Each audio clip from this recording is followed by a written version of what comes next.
বিনা অপরাধে ৩ বছর জেল খাটার পর গত রোববার দিবাগত রাতে গাজীপুরের কাশিমপুর কেন্দ্রীয় কারাগার থেকে মুক্তি পান জাহালম। তাঁকে সোনালী ব্যাংক থেকে 18.5 কোটি টাকা জালিয়াতির ঘটনায় অভিযুক্ত করেছিল দুদক। 33টি মামলাও করা হয়েছিল সামান্য ওই পাটকল শ্রমিকের নামে। এরপর 2016 সালের 6 ফেব্রুয়ারি থেকে কারাভোগ করেছিলেন তিনি।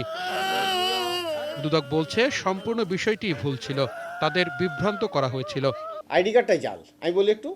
আচ্ছা, আর এই আব্দুল সালেক একসময় এনআইডি প্রজেক্টে কাজ করতো, আমরা যেটা পেয়েছি তদন্তে এনআইডি প্রজেক্টে কাজ করতো, ফলে এই কাজটি তার পক্ষে করা সহজ ছিল, এই জাল কাজটা করা সহজ ছিল।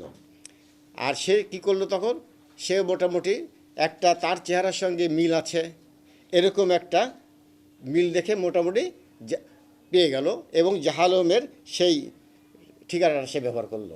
তিনি জানান এই ঘটনা কিভাবে ঘটেছে সে বিষয়ে এখন অনুসন্ধান চলছে।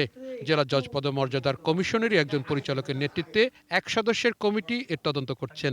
যে ভুলগুলো ইতিমধ্যে সংঘটিত হয়েছে এর জন্য যারা দায়ী আমরা তাদের কাউকেই আমরা ছাড় দেব না, সেটা আমার অফিস হোক আবার অন্য কোনো ডিপার্টমেন্টের কোনো অফিসারই হোক।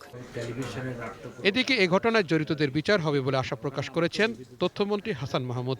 এই যে ভুলক্রমে একজন মানুষ, নির্দোষ মানুষ 3 বছর কারাভোগ করলো, এটির জন্য যারা যে তদন্ত করছে তদন্তের মাধ্যমে যারা এই জন্য দায়ী হিসেবে চিহ্নিত হবে তাদের বিরুদ্ধে শাস্তিমূলক ব্যবস্থা গ্রহণ করবে। এই ঘটনার মূল হোতা সালেক এখনো রয়েছে ধরাছোঁয়ার বাইরে। তাওহিদ সৌরভ, এটিএন নিউজ, ঢাকা।